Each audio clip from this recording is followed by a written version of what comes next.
C'est la compagnie. Coucou la compagnie. On se retrouve dans une nouvelle vidéo bilan, puisque ça nous a été demandé. Donc on va faire un bilan complet après nos 1 mois de voyage dans Monster sur les routes canadiennes. Allez, c'est parti. Coucou la compagnie. Moi c'est Greg, Lui c'est Bob. la mascotte. Moi c'est Deline. Nous aménageons notre faucon, Surnommé Monster. un Mercedes Sprinter 316 CDI, Afin de découvrir d'autres horizons. en quête d'indépendance et de liberté. En route pour de nouvelles aventures. On a eu pas mal de questions et de demandes, et de toute façon c'est une volonté de faire un petit point sur l'aménagement, les équipements, la vie à bord, les plus, les moins, les améliorations, les moins, les plus. Voilà, donc on va essayer de répondre aux questions qui nous ont été posées, et puis on va mettre des choses en plus, et on va faire des thèmes entre guillemets. On va commencer par l'eau, puis l'électricité, puis la tente de toit, etc., etc. On n'oublie pas de mettre des pouces, donc de liker la vidéo, de la partager, de commenter et de vous abonner un maximum. Allez, Alors la compagnie, on va vous parler de l'eau et du chauffe-eau. Alors la capacité du réservoir d'eau propre est de 130 litres. Et on a une capacité d'eau chaude dans le chauffe-eau de 40 litres, ce qui nous fait au total une capacité de 170 litres d'eau. On a acheté sur place un petit filtre à eau qui purifie. On vous mettra le lien en description sur Amazon, je crois, ou je ne sais plus ce qu'on a acheté. Ouais. Hein. Et on le branche directement à l'arrivée d'eau qu'on peut trouver dans une station-service ou les parcs chez l'habitant ou autre. Et après, on a un tuyau rétractable qui vient se brancher directement au chauffe-eau, au réservoir d'eau, pardon. Et le chauffe-eau donc vient puiser son eau directement dans le réservoir d'eau propre. Et lui, il met à peu près entre 1 heure et 1 heure et demie à chauffer. Deux possibilités pour qu'il puisse chauffer. La première, c'est c'est l'électricité. Il tourne à 800 watts sur 1 heure et quart à peu près. Nous, on ne met pas plus que ça. Et encore, des fois, on ne le met pas tous les jours. Ouais, on ne le met pas tous les jours. On arrive à avoir de l'eau chaude le surlendemain de l'avoir branché. Ça dépend des températures extérieures. Et on l'a déjà baissé une fois. Oui, il était un peu trop chaud. Ouais, et je pense qu'on va le rebaisser une deuxième fois pour qu'on puisse avoir juste la température qu'il faut. Je crois que c'est 55 au minimum. Donc on va essayer d'avoir ça. Alors c'est pareil, hein, on est juillet-août, donc on va le baisser. Peut-être qu'il faudra qu'on le remonte un petit peu plus tard. Après, hein. Et au niveau du réservoir d'eau grise, on a 90 litres, ce qui nous suffit largement. Et on doit remplir, on a fait un peu le calcul là, on n'avait pas d'endroit où on pouvait brancher directement le tuyau sur une borne, donc on a une jerrycan, un petit truc comme ça. Merci Flo et Coco. Que l'on remplit directement, là c'était un tuyau pour boire qui était à l'extérieur, et on en a mis 7, donc on a mis 70 litres. Donc on fait ultra attention à ce qu'on consomme en eau malgré tout. Mais là on avait fait 3 douches chacun. Oui, c'est ça. 3 douches rapides, quoi. Plus les vaisselles, plus... De toute façon les douches sont toujours rapides. Hein. Si vous voulez prendre des douches comme à la maison, dans ce cas-là il faut soit un plus gros réservoir, soit les remplir tous les jours. C'est ça. C'est des douches rapides. Donc pour vidanger, on trouve très facilement des stations de vidange. Du moins sur le Canada. Donc les applications qui nous aident sont iOverlander essentiellement. Et vous avez, je vais vous mettre le lien, Dumping aussi, puisque ici ça s'appelle Dumper. Donc on trouve facilement, il y a beaucoup de communes où il y a des services techniques où on peut les vidanger chez eux. C'est ça. Donc exemple d'un endroit où on s'est arrêté, vous avez tout ce qu'il faut, la trappe est très très grande, et il y a même un tuyau pour pouvoir rincer si vous avez besoin. Donc nous on en avait profité pour rincer le tuyau de vidange. Et après, nous, on a aussi l'avantage d'avoir que des eaux grises, on n'a pas d'eau noire. Et j'utilise, tiens, tu peux les amener. Hop. Ici, j'ai racheté sur place ce produit-là, qui est un produit vaisselle 100% biodégradable. Et on vous avait parlé dans une vidéo précédente, je vous la mets en haut à droite, des produits éco-responsables qu'on utilise. Et donc ça, c'est mon savon. Alors, je l'utilise essentiellement moi. C'est un savon liquide, l'équivalent d'un liquide vaisselle, mais savon vaisselle, 100% biodégradable. Grégory n'aime pas trop, donc quand je fais la vaisselle, j'utilise ça. Et en général, quand il fait la vaisselle, il utilise ça. Donc, comme on a pareil les shampoings et les gels douche qui sont des produits naturels, 100% biodégradables, on peut, si on le souhaite, vidanger en extérieur dans la nature. Ça nous est arrivé qu'une fois, je crois. Voilà. Donc, faites attention aux produits que vous utilisez pour pouvoir faire ça éventuellement. Du coup, Grégory a parlé chauffe-eau, mais tu n'as pas donné plus d'indications. Je te laisse... Donc le chauffe-eau, c'est un Sigma 40, qui fait 40 litres. Nous avons reçu un des derniers jouets que Monster aura, que nous avons commandé chez H2R Équipement. N'hésitez pas, dans la description, je vous mets un petit lien de parrainage. Vous gagnez un bon de 5 € à valoir immédiatement et nous gagnons un bon de 5 € aussi. Donc, c'est déjà vide. Voilà, c'est notre chauffe-eau. Voilà ce que ça donne. Et son emplacement, ça va être, donc, vous voyez... Juste derrière en noir, c'est le passage de roue. Et on a une petite grille d'aération juste là. Donc soit je finis sur son alimentation, soit il branche sur le 220 volts et donc il fait 800 watts et donc il est branché à l'électricité. Soit on peut le brancher directement sur le circuit de chauffage du camion. C'est étudié pour, hein. J'avais posé la question à Mercedes à Miraval à savoir comment on pouvait faire. Ils en avaient deux qui étaient des anciennes ambulances, qui étaient déjà, enfin des ambulances qui étaient dans leur atelier en entretien. Il m'a montré leur système. En fait, ils se prennent sur le système de chauffage et ce qui fait que du coup, on n'a pas besoin d'utiliser de l'énergie. On fait un petit check parce que notre nouveau chauffe-eau peut s'alimenter sur le chauffage du fourgon. Donc on demande aux spécialistes comment l'installer, comment ça peut fonctionner, si c'est secure au niveau pour le moteur, etc. Donc là je suis en train de moi chercher sur le Canada des tuyaux assez longs et renforcés parce que je vais être obligé de les faire passer sous le châssis pour pas qu'ils gèlent ou autre chose. Alors théoriquement il ne devrait pas geler parce que c'est du produit anti-gel, mais on ne sait jamais ce qu'il peut y avoir. Et surtout je cherche des vannes pour avoir deux vannes à l'entrée du chauffage et à l'entrée du chauffe-eau, que si j'ai besoin d'isoler, que je puisse le couper sans trop galérer. Là je galère vraiment plus à trouver les tuyaux renforcés d'une grande longueur, parce qu'en fait souvent c'est les tuyaux qui font 2 mètres et moi il me faudrait 7 mètres. Donc là j'essaie de trouver un endroit où je puisse acheter du tuyau au mètre mais renforcé pour la pression. Voilà.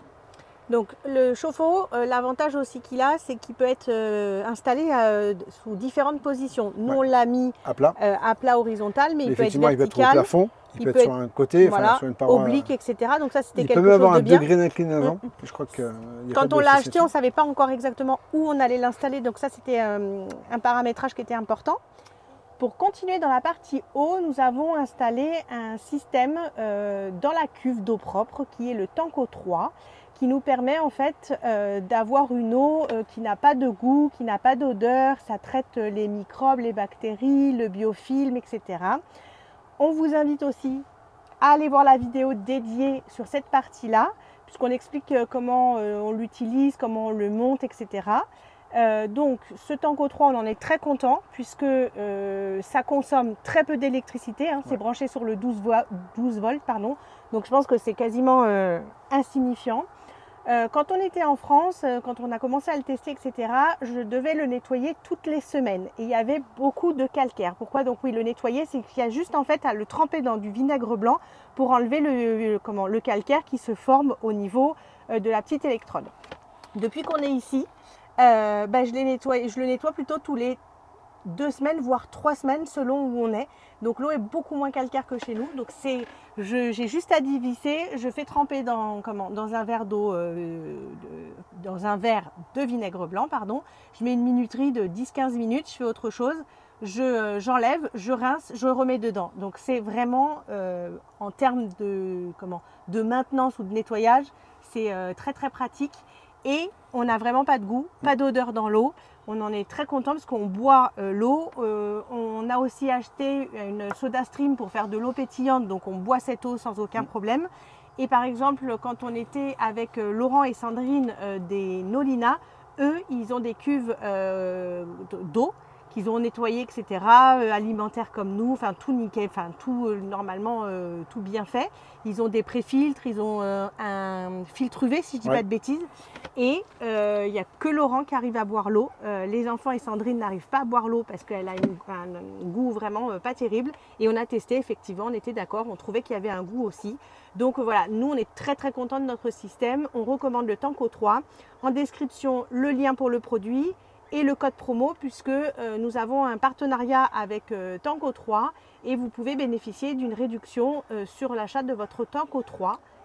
Pour continuer sur la partie eau, donc on va dire salle de bain cette fois-ci, donc on est très très content de notre système de salle de bain et le revêtement qu'on a utilisé qui est un revêtement un petit peu particulier qu'on ne trouve pas partout. Encore merci à Jérôme et Laurent. Voilà, pareil, vous avez une vidéo que vous pouvez regarder spécifique sur la salle de bain et sur le revêtement qu'on a utilisé qui est un PVC en fait, mais qui n'est pas l'équivalent d'un lino.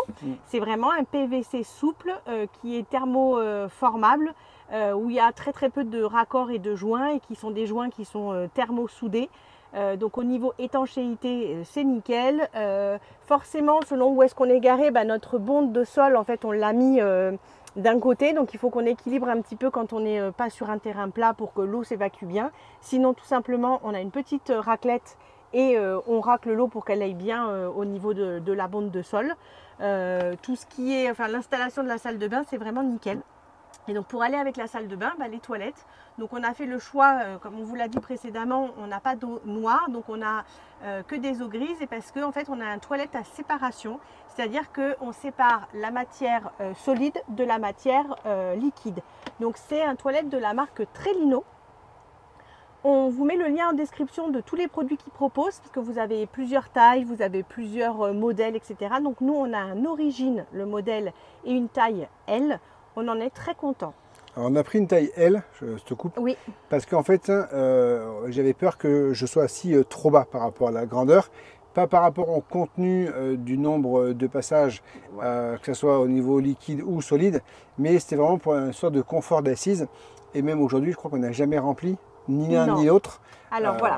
Donc on les vide et on les nettoie, on va dire tous les 3 jours maximum. Pas qu'on arrive à la capacité maximum, étant que 2, mais pour toujours pareil, ils disent sans odeur. Alors, comme j'avais dit dans la première vidéo où on présentait le produit et qu'on avait commencé à l'utiliser, mais là on est vraiment en utilisation intensive, il n'y a pas d'odeur, mais je vais dire ce n'est pas des odeurs désagréables. On ne peut pas dire que ça sent l'urine ou ça sent le caca, pour être très franc. Il y a une odeur, mais qui vient, je pense, plus du sac. Voilà, le sac est biodégradable, justement. Et il a une texture qui, quand vous le touchez, et une odeur, je pense que c'est un peu ça. Nous, on n'a pas pris la ventilation. Pardon, je termine. Il y a une possibilité de prendre la ventilation. Nous, on ne l'a pas prise. Donc, peut-être que la ventilation aide à peut-être avoir ce qu'ils disent zéro odeur, mais je ne suis pas sûre. Et voilà, il n'y a pas une odeur d'ammoniac ou de choses comme ça, mais il y a une odeur. Alors, est-ce que c'est nous qui associons cette odeur au fait qu'on sache que c'est qu'on va aux toilettes? Peut-être aussi. Je ne sais pas si quelqu'un, par exemple, rentrait dans le fourgon et dans la salle de bain sans cette odeur, est-ce qu'il se dit, tiens, c'est une odeur de toilette? Je ne pense pas. Alors, pourquoi on associe ça au sac? Parce qu'on a fait l'expérience de se dire qu'on le vidait, on le nettoyait entièrement. Donc, plus rien dans les 2 compartiments. Les compartiments lavés et tout, on a même gratté avec le balai à toilette. Je vous mets la vidéo de suite. Alors on nettoie le récipient du Trellino, du solide, parce qu'on avait remarqué du liquide, parce qu'on avait remarqué qu'il y avait comme une petite ligne de démarcation. Donc ça fait 1 mois qu'on l'utilise en continu et c'est la première fois qu'on le nettoie vraiment plus que de raison. Habituellement on le vide, on le rince à l'eau avec du produit. L'autre jour j'ai juste fait tremper un petit peu Et là, avec la balayette de toilette, en fait, Greg, il le nettoie plus en profondeur. Bon, du coup, voilà, on voyait une petite démarcation à peu près à cet endroit-là, là. Et là, il n'y a plus rien du tout. Donc, Grégory, il a frotté. Pas de fou non plus, hein, juste frotté. Mettre du produit et de l'eau. Il a rincé. Et donc, c'est vraiment nickel. Donc, il n'y a pas beaucoup d'entretien quand même sur ce genre de choses.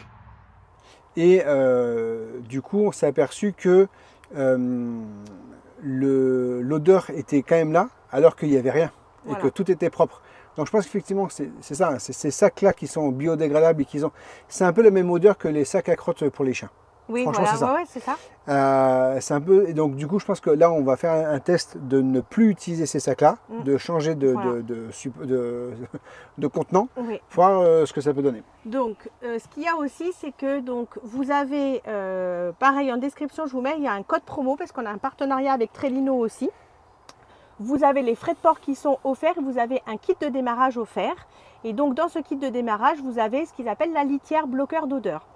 Cette litière, en fait, elle est un peu végétale, il y a du charbon, il y a plein de choses, ils ne donnent pas exactement la composition, mais on ne peut pas en racheter ici sur le territoire américain. Canada, États-Unis, ça ne doit pas fonctionner, ils ne doivent pas avoir les autorisations. Donc forcément, ce qu'on avait n'a pas suffi et on a cherché à remplacer par quelque chose. Alors il y en a beaucoup qui prennent les copeaux les sciures de bois, voilà, la sciure de bois. Nous on n'en a pas spécialement trouvé, enfin eu comme ça parce qu'il y en a beaucoup qui en ont à droite à gauche, donc nous on n'en a pas trouvé. Tu n'as pas forcément cherché non plus. Voilà. En animalerie, c'est plutôt ce qu'on met pour les cages à lapins, hamsters, etc. Et c'est des gros paquets, on n'a pas vraiment la place de le stocker. Donc on a réfléchi, on a regardé ce qui pouvait se faire et on a trouvé ce produit-là. Qu'on a acheté chez Canadian Tire, pardon, et donc c'est de la litière pour chat, sauf qu'on l'a pris sans parfum, on l'a pris naturel, et c'est vrai qu'on dirait un peu des copeaux de bois. Voilà, ça ressemble à ça. Et nous on l'a mis dans j'avais eu une demande d'une personne, donc on l'a mis dans une petite boîte, vous savez, un peu tupperware, et voilà. Donc c'est bien hermétique. Et on peut facilement verser sur le solide. Pardon. Alors au niveau de la cuisine, elle est très fonctionnelle. Franchement, bon, on a beaucoup de place, faut dire ce qui est. Donc nous avons la plaque de cuisson. Donc effectivement, c'est une plaque induction. Elle est 2 feux. On ne met jamais les 2 feux en boost en même temps. À la maison, on a une plaque induction 4 feux. J'ai jamais mis 2 boosts en même temps. Je ne sais même pas si c'est réalisable. Donc elle consomme forcément de l'électricité, mais il n'y a aucun souci avec notre Phoenix. Que je développerai après. Voilà, Greg va parler de la partie électricité juste ensuite, mais ça prend de l'énergie, mais en même temps je ne fais pas un bœuf bourguignon pendant 4 heures. Donc on a fait cuire des steaks, on a fait des pâtes, on a fait réchauffer de l'eau, enfin voilà, ça fonctionne très bien, elle est super. On a le micro-ondes qui est micro-ondes et four, donc il y a une fonction grill qui est vraiment super bien. Et pareil, on n'a pas fait un poulet rôti entier pendant 4 heures. Hein. En dessous, on a pas mal de rangements. Hop. Donc là, j'ai un grand tiroir. Ah, voilà. On a même la machine à pain, on a un cuiseur à riz, on a, voilà, il est très profond. Les casseroles, les gamelles et tout ça, tout rentre dedans nickel. Là-haut, ça c'est vraiment super. Donc on a toute la partie vaisselle, une partie de stockage plutôt de produits secs, les petits chamallows à faire griller. Donc avec les retenues, puis la porte et les aimants qui sont très bien. On vous met la description, on les a achetés sur Amazon. Ils tiennent vraiment très bien, la porte. Alors, il y en a un là, il y en a un au bout là-bas aussi, il y en a 2. La porte ne s'est jamais ouverte en roulant. Là, c'est ce qu'on avait pris chez Ikea. Donc vous voyez, ça nous permet là de mettre l'éponge qui sèche, le produit, là les serviettes, on a accroché les ciseaux, là j'ai ma petite tasse. On a la soda stream qu'on accroche avec un lien comme ça, pareil, ça bouge pas, la partie café. La cafetière Nespresso, donc qui fonctionne aussi sans aucun problème avec l'électricité. Là, vous pouvez voir la partie des eaux pour savoir où est-ce qu'on en est. Et ici, quand c'est les eaux usées, quand est-ce qu'elles atteignent le niveau presque maximum. Ici, waouh, on a une petite lumière d'ambiance qui marche sur le 12 volts. La pompe à eau est reliée ici et le Tanko 3 est relié ici. Et là, c'est la lumière pour la salle de bain. Bon, au niveau de l'électricité, on est en capacité sur largement entre 36 et 48 heures. On n'a pas trop de problèmes pour charger pour le moment. On a eu vraiment 2 journées où ça a été un peu compliqué parce qu'il faisait que pleuvoir. Donc là, on a vraiment on a été obligé d'avoir des tours de rue à faire pour pouvoir charger avec, donc du coup, l'Orion pour pouvoir charger.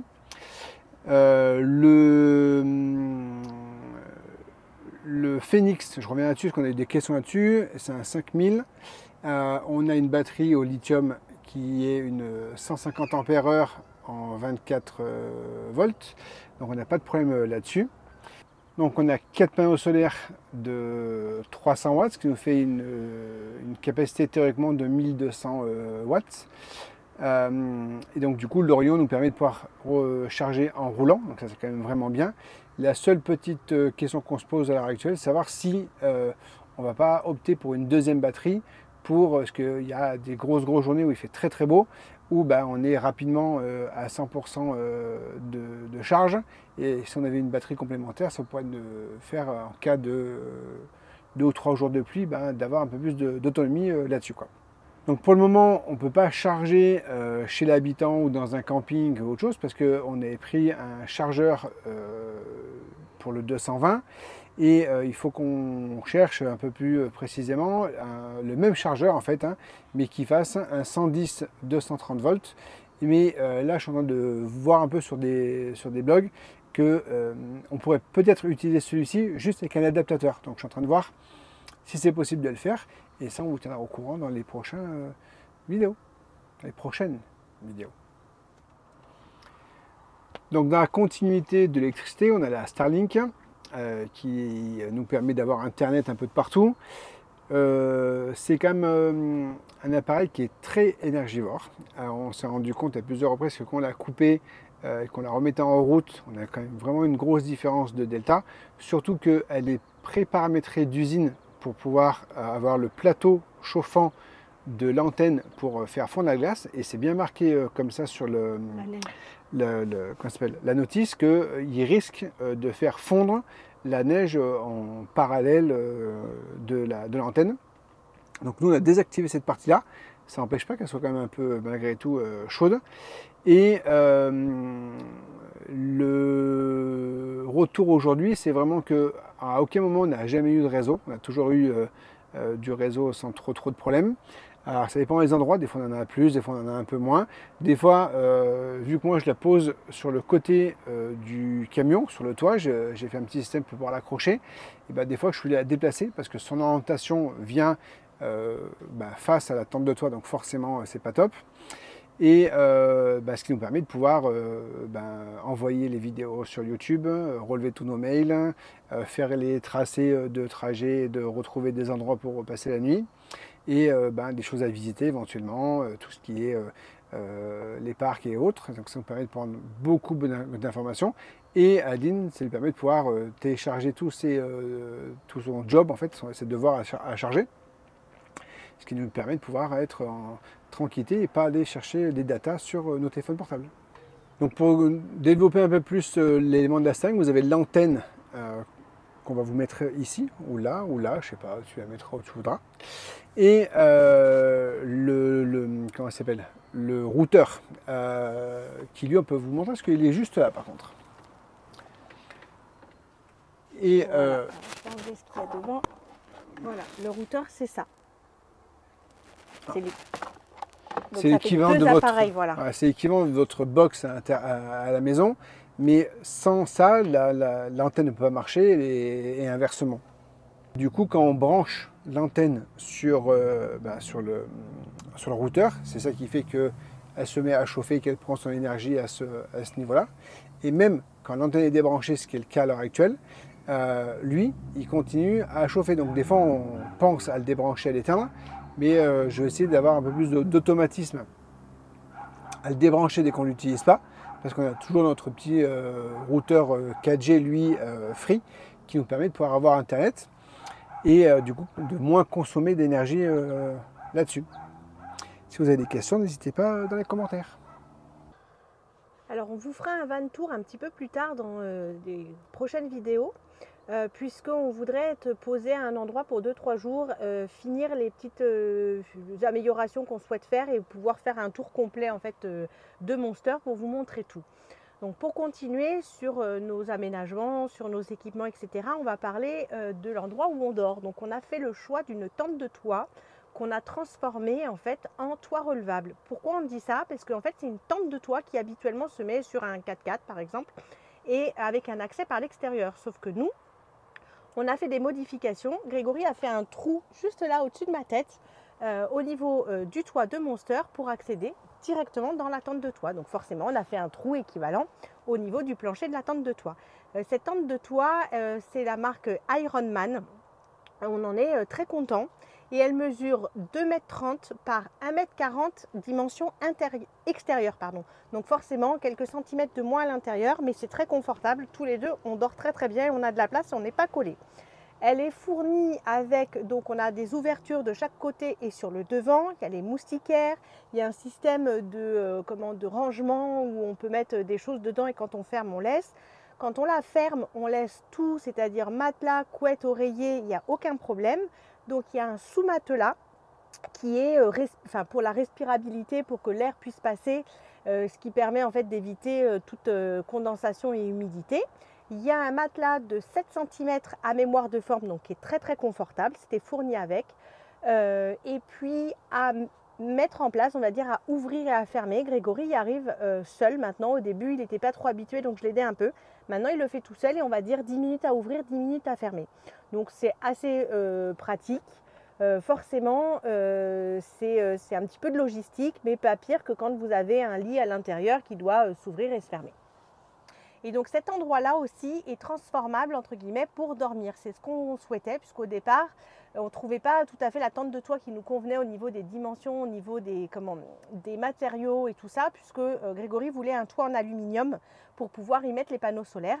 Donc c'était pas évident et on avait donc au départ prévu de pouvoir dormir si on le souhaitait dans cette partie-là, puisque la table c'est avec un pied réglable, donc on baisse la partie de la table. Là où je suis assise, en fait, en dessous, il y a des coffres, on étire de chaque côté et ça nous permet d'avoir un couchage un peu plus réduit, mais à l'intérieur, qui est bien pratique parce que c'est vraiment polyvalent. On choisit si on veut dormir en haut ou si on veut dormir en bas. Ça nous est arrivé de dormir en bas 2-3 fois par rapport au temps, donc il pleuvait, ou alors il y avait du vent, ou alors on est arrivé tard sur un spot. Et on repartait le lendemain de bonne heure, donc c'était vraiment arriver, se coucher et repartir. Donc c'était pratique de ne pas avoir ces 20 minutes d'installation, désinstallation. Donc on est très content d'avoir cette polyvalence et ce choix. Et petite chose que je n'ai pas dit, là-haut, l'inconvénient qu'on pourrait trouver, c'est le côté isolation phonique qui n'existe pas. Isolation thermique, pour l'instant, on n'a pas à se plaindre. On a une bonne couette déjà et on a dormi plusieurs fois par des 7 degrés en extérieur. La première fois qu'on a dormi dans Monster, c'était ça. J'avais été me coucher avec mon sweat et mes chaussettes et je les avais enlevées très rapidement. Donc à 7 degrés dehors, on n'a jamais eu froid. Donc on verra quand il fera plus froid comment ça se passera. Parce que on ne vous parlera pas chauffage dans ce bilan puisque nous n'en avons encore pas. On ne sait pas quoi choisir, on n'est pas décidé, on a encore un petit peu de temps. Donc voilà, là-haut, on n'a jamais eu froid. Et donc l'isolation phonique, forcément, il n'y en a pas parce que c'est une toile de tente, alors certes renforcée, double peau, etc. Mais on entend des choses, donc les personnes qui ont le sommeil léger, ça peut ne pas leur convenir, ou si vous êtes sur des spots qui sont bruyants. Donc on n'a pas un sommeil très léger, donc nous, ça ne nous dérange pas. On entend effectivement des gens qui arrivent sur les spots de nuit tard ou qui partent tôt le matin, ou des chiens qui aboient, ou de la musique, voilà. Donc nous, ça ne nous dérange pas, peut-être parce que on est en mode voyage, entre guillemets vacances, on n'a pas un rendez-vous hyper important pour le travail le lendemain avec une réunion. Donc peut-être que c'est ça qui nous permet d'avoir un sommeil entrecoupé sans trop nous déranger. Par contre, moi, ça m'est arrivé par 2 fois, seulement 2 fois en plus d'1 mois, de dormir avec les Kies. J'ai des Kies sommeil. Ça permet en fait de réduire le brouhaha et les décibels autour sans pour autant vous couper. Donc si Grégory me parle, je l'entends. Si je mets un réveil ou mon téléphone sonne, je vais entendre. Donc c'est pas handicapant. Il y a des fois où on se dit ah ouais, mais si tu mets des trucs dans tes oreilles, tu n'entends plus rien. Non, non. Ça réduit et ça permet d'avoir un environnement plus calme, peut-être pour s'endormir. Ça peut être la solution. Voilà, je vous dis moi deux nuits d'utilisation et Grégory jamais. Donc c'est pas quelque chose qui nous dérange. Mais ça peut être le petit inconvénient de notre choix de tente de toit transformée en toit relevable. Santé. Alors pour conclure, mais pas des pieds. Sur ce bilan de nos équipements, de l'aménagement, du dimensionnement, de Monster sur la route, je pense que ce qui peut être bien, c'est que chacun donne de son ressenti. Allez, à toi. Ah bon, dans la globalité, on savait à quoi on allait s'attendre, vu que c'est nous qui l'avons conçu. Aujourd'hui, le vrai point noir que moi je pourrais apporter, c'est effectivement que j'ai pas pris le temps ou j'ai pas eu le temps assez de réfléchir aux porte-roues de secours et aux porte-vélos. Parce qu'aujourd'hui, on est bloqué à ce niveau-là. C'est que j'arrive pas à trouver quelque chose de complémentaire. Je voulais acheter une petite remorque ici, mais apparemment ça peut être compliqué. Et je vous avouerai qu'il y a un peu le pour et le contre de la remorque, de son encombrement. Alors moi je veux un tout petit truc, je veux quelque chose qui fasse à peu près 2 mètres, 2 mètres 10 de longueur, grand max. Mais il y a des endroits où on n'aurait pas pu stationner parce qu'on n'avait pas la longueur. Là aujourd'hui le camion fait 7 mètres, mais avec le porte-vélo, on est grosso modo à 8 mètres. Si à la place du porte-vélo on avait une remorque, on serait plus à 10 mètres plutôt qu'à 8. Mais l'avantage, c'est qu'on pourrait éventuellement, alors là je vais extrapoler, on pourrait mettre deux panneaux solaires complémentaires sur le toit de la remorque. On pourrait mettre les vélos à l'abri, qui soient à l'abri de l'air, de l'eau et des vols. On pourrait éventuellement stocker d'autres choses complémentaires, alléger du coup un peu plus le camion et du coup avoir plus de place et plus d'aisance dans le fourgon. Aujourd'hui, on n'a pas un manque de place en tant que tel, parce qu'on a fait pas mal de coffres, de rangement de ça. Mais enfin voilà, c'est un peu le point noir pour moi. Après tout le reste, effectivement, la tente de toit, c'est nickel parce que, voilà, on l'ouvre, on la ferme assez facilement. Tout le reste est assez fonctionnel. Moi, franchement, j'ai pas trop de choses autres. Effectivement, si on avait 10 cm de plus en largeur, ce serait un peu plus confortable. Mais c'est toujours pareil, c'est que les points noirs qu'on pourrait donner, ce serait forcément des points négatifs sur autre chose. Si on avait le même type de véhicule en cabine, en châssis cabine avec une cabine large qui fasse 2,20 m, forcément on serait un peu moins discret. Alors que là on arrive, on se pose n'importe où. En plus là au Canada, on s'est rendu compte que tout le monde, le M et compagnie, tout le monde pense qu'on est une compagnie de location de camping-car. Ils nous demandent est-ce que je peux louer le même véhicule. Donc voilà, de toute façon, je pense qu'il n'y a pas d'idéal, il n'y a pas de truc ultra bien, il n'y a pas de truc ultra mal, mais voilà, il y a du bien et du mal un peu partout. C'est le yin et le yang. Alors oui, moi je suis très contente de Monster. Je pense qu'on a fait les bons choix. On l'a bien adapté à ce qu'on souhaitait et ce qu'on ne souhaitait pas. Comme dit Grégory, 10 cm de plus dans la largeur pour pouvoir se croiser dans le couloir, ça serait bien. Oui, parce qu'on est forcé de faire un régime. Mais c'est pas essentiel, ça ne nous manque pas. Et 10 cm de plus large, bon, ça serait pas handicapant parce qu'on a toujours réussi à bien stationner, à bien rouler. Donc 10 cm de plus dans la largeur, allez oui, ça serait vraiment le truc super. Après, les vélos et roues, c'est vrai que c'est pas l'idéal, mais je crois qu'il n'y a pas d'idéal. Donc c'était soit ne pas avoir le réservoir d'eau grise à la place du porte-roue, mais on n'aurait eu qu'une roue de secours. Ne pas avoir les vélos, mais franchement c'est quand même très très pratique. Donc je pense que c'est notre système qui n'est pas bon. Grégory ne voulait pas entre guillemets, percer ne rien avoir sur les portes directement. Parce qu'il existe des portes-roues et des portes-vélos sur les portes. Et je pense que c'est peut-être là-dessus qu'il va falloir qu'on réfléchisse à se dire que c'est peut-être le plus pratique parce que ça sera un encombrement moindre. Ça ne rajoute pas 1 mètre ou 2 mètres à Monster en tant que tel. Et donc, faciliter toujours le stationnement et la circulation en ville. Parce qu'effectivement, on reste sur un fourgon. Alors, on est plus grand qu'un van, donc on a de l'aisance. On reste sur un fourgon, on n'est pas sur un camping-car en tant que tel ou sur un motorisé ou sur un camion d'expédition. Donc, on passe inaperçu. Ce n'est pas tant inaperçu par rapport aux autres, mais c'est qu'on arrive à aller dans les grandes villes, que ce soit Québec, Montréal, bientôt vous verrez Toronto. À Toronto, on est passé sur plusieurs ponts où c'était hauteur 4 mètres. Voilà. Donc effectivement, nous on fait à peine 2,90 m 95.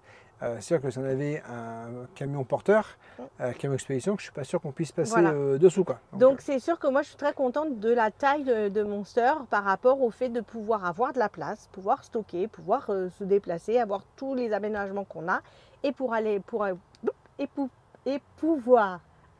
facile, hein. Circuler en centre-ville et se stationner assez facilement.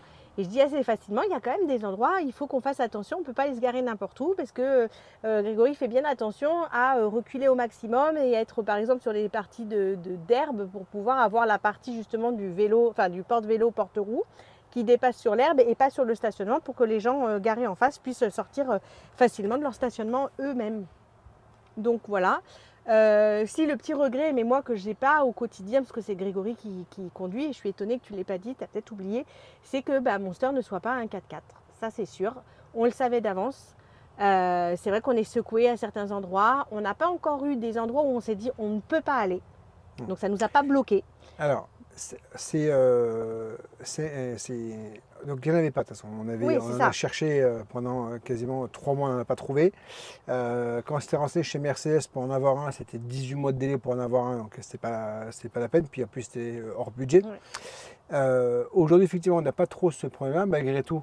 On sent du ballon, mais parce que on est chargé. Donc je rebondis effectivement toujours sur l'histoire de la remorque, c'est que si on avait une remorque derrière nous, on pourrait enlever peut-être 200-300 kg du camion, ce qui ferait que on l'aurait plus sur les cieux du camion. Alors là, j'ai pas totalement lâché à l'affaire de pouvoir le rehausser, parce que j'ai trouvé une compagnie, mais qui se trouve en Californie, pour pouvoir avoir l'équivalent d'une hauteur 4 roues motrices, d'avoir la dureté des amortisseurs et tout ce qui va avec. Peut-être changer les pneumatiques, enfin voilà, changer les pneumatiques, voilà. Mais on n'aura pas toujours 4 roues motrices qu'on pourrait avoir l'utilité sur du franchissement. Alors on ne fait pas de franchissement avec un camion comme ça. C'est pas, c'est pas conçu pour non plus. Les peu de fois où on va aller, c'est effectivement ce qui serait vraiment agréable, c'est d'avoir un 4 roues motrices sur la neige, sur du sable ou autre chose. Ça peut être compliqué, mais c'est plus facile de se désensabler. Je pense que quand on est tanké dans la neige où ça glisse, c'est mort quoi. Alors, je sais pas. Il faut. Nous, on est un peu habitué à la neige en plus, donc voilà.